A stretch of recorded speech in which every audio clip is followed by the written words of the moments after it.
మందమరి పట్టణంలోని శ్రీ వీరబ్రహ్మేంద్ర స్వామి దేవాలయ ప్రాంగణ మండపంలో కొలువుతీరిన అమ్మవారికి 4వ రోజు ఆలయ ప్రధాన అర్చకులు కుషకుమార్ మంత్ర ఉచ్చారణలతో ప్రత్యేక పూజా కార్యక్రమాలు చేపట్టారు. లలిత త్రిపుర సుందరి దేవి అవతారంలో అమ్మవారు దర్శనం ఇవ్వగా అధిక సంఖ్యలో భక్తులు హాజరై మొక్కులను చెల్లిస్తూ తీర్థ ప్రసాదాలను స్వీకరించి ఆ దేవి కృపకు పాత్రులైనారు.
శ్రీమాత్రే నమః.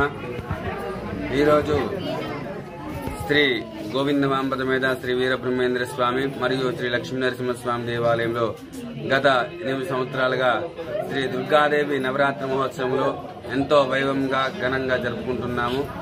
ఈ సంవత్సరము 8వ సంవత్సరంలో అమ్మవారి యొక్క ఈరోజు 4వ రోజైన అమ్మవారి యొక్క అవతారము. అమ్మవారు లలితా త్రిపుర దేవిగా అమ్మవారు దర్శనమిస్తున్నారు. భక్తులు కూడా సంవత్సరం కంటే పెరుగుతున్నారు. అమ్మవారు కూడా కోరిన వారికి కోరికలు తీర్చి చల్లని తల్లి చక్కని తల్లి అయి ఇక్కడ వెలిసింది. ప్రతి సంవత్సరం ఈ రోజు 4వ సంవత్సరం అమ్మవారి యొక్క అవతారం లలితా త్రిపుర అమ్మవారి పూజలు కూడా జరుపుకుంటున్నాం. జై భవాని.